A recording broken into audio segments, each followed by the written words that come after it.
Hey, hello again. I am Marquita Pruitt of Touch of Heaven Salon.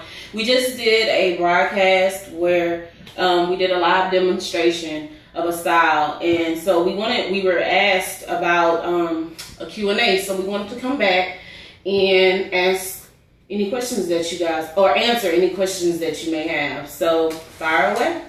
This is my social media manager, Tiara, my little sister. So she's gonna fill in for if you guys don't have any questions, she's gonna kind of do an interview, I guess. All right. So do you have any questions? I have a question. So how often should we trim? Trimming is contingent upon the need of the hair. Depending on how often you manipulate your strand, that determines when you should trim. So if you manipulate often or do styles where you have to manipulate your hair often, 2-strand twist every night to get that bomb twist out in the morning or whatever the case may be, you should get a trim at least every 3 months because you're constantly manipulating the strand, and so that causes them to kind of unravel at the end and split a little bit, and that's when you'll start noticing that your twist out isn't as bomb as you used to. It's because it's time for a trim. Whenever it starts to puff a little bit at the ends or not quite coil as you're used to. So every 3 months for highly manipulated styles, and if you utilize protective styles often, then you should do every 4 to 5 months because you're not really manipulating. You're utilizing low manipulation styles. So every 4 to 5 months, maybe 6 months, depending on your hair type. But definitely keep up the maintenance on those, because if you don't, of course, your hair will appear stunted. I tell people a lot of times, whenever it appears that it's not growing, your hair is constantly growing. So whenever it appears that it's not, usually it's breaking at the bottom as it's growing out the roots. So keep up on the maintenance of your trims. Okay, someone asked a question. What oils did you use? On the hairstyle, I use the argan oil. It is... I can't think of the brand, but it is argan oil from, like I said, I can't remember the brand, but that was the only oil that I used on her hair. But, oh, sorry. That was the only oil. Can you see the brand? I think it's one and only. Yes. I get it from Sally's. It gives good slip. And it helps with detangling, and it maintains the moisture. That was the only oil that I used, other than the edge control. Those were the only 2 things that we used. Someone else asked, how do you get your curl pattern back after blow drying? Okay, so if you have blow dried your hair to the point that it has depleted your natural curl pattern, unfortunately, there really isn't much that you can do. That is another reason why I recommend that if it is your curl pattern that you wish to maintain, stay away from heat as much as possible. The thing about heat, using heat breaks down the keratin and the protein in the hair. And so if you're not doing protein or keratin treatments prior or after doing a flat iron or a blow dry, then you're depleting your hair of its natural source of keratin and protein. So you want to make sure that you keep up the maintenance on those protein and keratin treatment, conditioning treatments prior to using heat. Once you have damaged the curl pattern, where that it's straighter than it's used to, 9 times out of 10 you can't get it back. That's because it's been depleted of its natural source of keratin and protein. So you want to make sure you do your treatments prior, and make sure you use a heat protectant so that it doesn't burn out the natural source of keratin and protein. Otherwise, if it has already gone straight, then you need to transition back out. Just keep it trimmed until you get that portion of the hair cut out. Are there any other questions? Oh, I have a question. I'm sorry. What products do you recommend to use as upkeep for a style like that? Actually, that style doesn't really require much. upkeep other than maybe your own edge control to maybe touch up once every other day or so, just for any frizzies that you may have on the hairline. Other than that, tying it down at night. And if you want, you can always, like, I swear by the Eden Body Works peppermint tea tree oil. I love it. So other than that, if your scalp tends to feel a little dry or something like that, you can easily just kind of spritz that into the scalp. But other than that, it doesn't really require much of anything. The thing about the hairstyling, you want to make sure that you put all of the moisture and the shine and the oils that your hair requires prior to actually styling, so that you don't have to continuously do it. So other than that, the style doesn't really require much. Do you have to flat iron your hair in order to receive a trim if you're natural? No, I hear that so much. I have people who schedule all the time to come in for a trim, and they always book it with a flat iron. And so my question to them is, are you getting this flat iron because you want to, or is it because that's what you used to, or that's what someone told you? So you should be able to find, any good stylist should be able to treat your hair in its natural state. Regardless, they should be able to style it in its natural state. They should be able to trim it in its natural state. So no, a flat iron is not required to be trimmed. Now they may sell that to you for precision cutting, but the thing of it is that if you blow it out and cut it while it's flat iron, then when it shrinks back up into its natural state, it may be uneven because we have those different curl patterns in our hair. So that's why I typically try to cut it in its natural state so that I can actually see how it shrinks and everything else. So no, it's not a requirement. Any other questions? No other questions? No other questions? I can't think of anything else. I have a question. Yes. Do you recommend co-washing, or is that pointless? Okay, so this is a hot topic. Okay, co-washing. Co-washing is cool, but it should not replace your shampoo.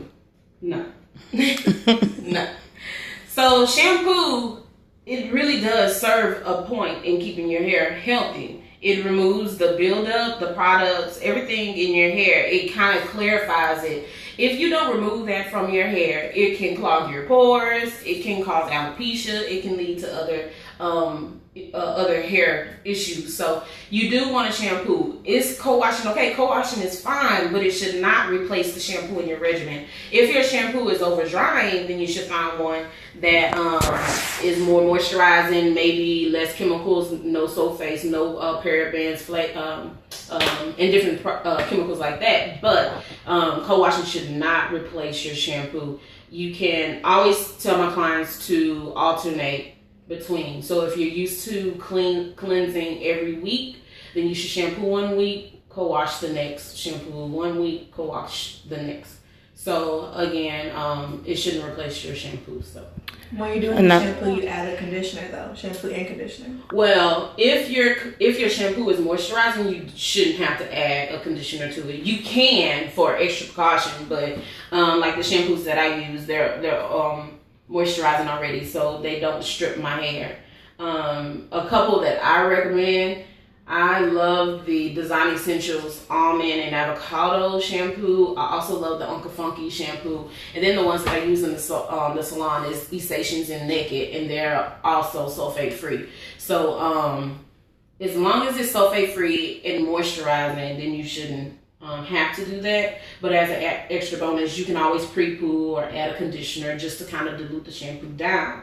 But yeah. Okay, I have two questions. First one, do you use shampoos with or without parabens, or does it matter? And then the second question is, what moisturizers do you use? Okay, so shampoos with parabens, actually, you should try and go for as natural of a shampoo as possible. Of course, most shampoos is going to have some type of detergent to lather and clarify the hair, but you shouldn't, I don't recommend using one that has parabens or sulfates in it. As natural as possible, but as long as it's still clarifying. I think that answered your question. But the second portion, what moisturizers do I use? Okay, so I have been doing a monthly installment at the Dallas Texture Hair Marketplace in Dallas once every second Saturday of the month. And prior to this installation, I was using a moisturizer. I used Camille Rose, and then from there I got sold on Uncle Funky's. What you looking for? I'm looking for the products. The ones I just used this month are in here. And so I got hooked on Uncle Funky's, which I had never used their products before, but it was simply amazing. Okay? And so, but this month, I used Obia Naturals. It's in the orange bag. Okay. I used Obia Naturals for the very first time. And they stole my heart. So now I'm like in a catch-22 where I'm not really sure which one I will continue using. I'm probably going to continue using both. But I used the moisturizer from Uncle Funky's daughter and the moisturizer from Obia Naturals. In my hair today, I actually have the moisture cream, which is heavenly, yes, and the twist whip butter. This is what I used in my hair today. And so this moisturizer is amazing. My hair typically requires products that supplies extra moisture because I am color treated. So this one, it has my hair feeling amazing. You can see it kind of super soft. Only a Periscope would allow you to touch. But it is super soft. So yeah, these have stolen my heart this weekend. So other than that, like I said, I have used the Camille Rose, and a lot of people compare the almond joy, the almond joy. Y'all, I'm hungry. The almond joy with the Curl-Aid moisture butter. The Curl-Aid moisture butter actually supplies more moisture than the almond joy from the Camille Rose line, and then the Uncle Funky's moisturizer, and then, like I said, the Obia Natural Curl Moisture Cream and the whipped butter. You had a question. How long did it take to dye it like that? I guess your hair, coloring your hair. So, it didn't take long. So, like I said, I lifted in stages. So the front, I did use pure bleach. Whenever I bleach my hair, because I color my hair often, I always use Olaplex. And Olaplex is a bond multiplying system sold to professionals only, but I always mix that with my bleach. So I actually lifted this section first, let it process for about 20 to 30 minutes. Then I did the middle. Well, no, I did this first and let it process for about 20 minutes. And then I did the middle, let it do, I applied this and let that go for 10 minutes, and then I put this on so for another 10 minutes. So each section, this process for about 40, 20, and 10. And so it gave me that gradient look that I wanted, and then I just applied the semi-permanent red on top. Beautiful. Question. I missed that question. I'm sorry. I was recording. If you asked that question, we missed it. Can you answer? Please resubmit. Yeah, resubmit Do your those question. two products make your hair feel tacky or too much to touch? There's two products. The products that you used in your hair. No, it doesn't feel tacky. It feels super soft. They mix well together. But a trick to finding out if those products will do that, if you take the products, the two products that you want to use, take a dab one on the back of your wrist, take the other one, dab that directly on top, and rub it in. And see if it rubs into your hand like a lotion. If it does, then that means that's how it's going to respond to your hair. If it clunks up on the back of your hand, then that's pretty much what it's going to do on your hair. So that will kind of give you a telltale sign of how that product is going to respond prior to you actually putting it onto your hair. But no, those two products together feel great. The whip actually seemed like it's sealed in the moisture cream. Are you a big fan of like avocado treatments, egg treatments? Y'all stay on YouTube and Pinterest. Mayonnaise treatment. Okay, so I had to tell this story, and I'm not gonna name names, but I had a client who actually used bananas. it took her a long time to get it out of her hair. Though you see these products listed in these as the ingredients in these products, what y'all fail to realize is that usually they're purchasing them from a manufacturer or something, so they're getting it in powdered form. So it's not the actual banana or it's not the actual avocado. Not saying that you can't mash it up, but if you don't whip it, it will be tedious. So for me personally, I do not put eggs in my hair. I've also heard a horror story where a client was doing a deep conditioning mask or protein with the egg, and she sat under the dryer and it cooked to her hair. So I do not use food. I just don't. To each his own. That is your personal preference. But I myself, I do not. I try to find products that supplies my hair with what it needs, so I don't have to go in my kitchen.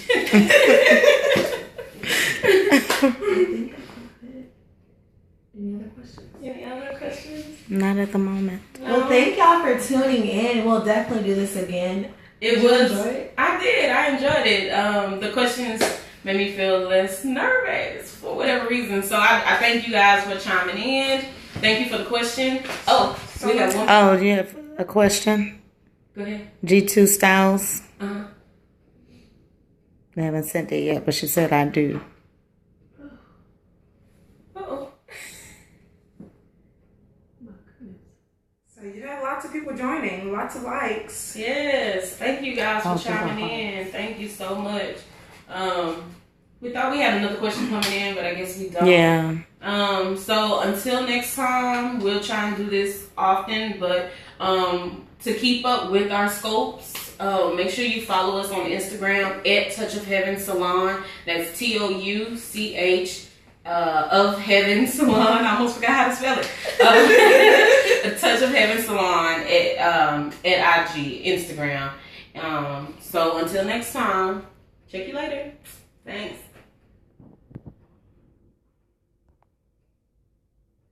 Did it freeze again? Okay, it's stopped. She said, great job coming from a stylist of 25 years. Yeah, 25 years. That's Brandon. Oh.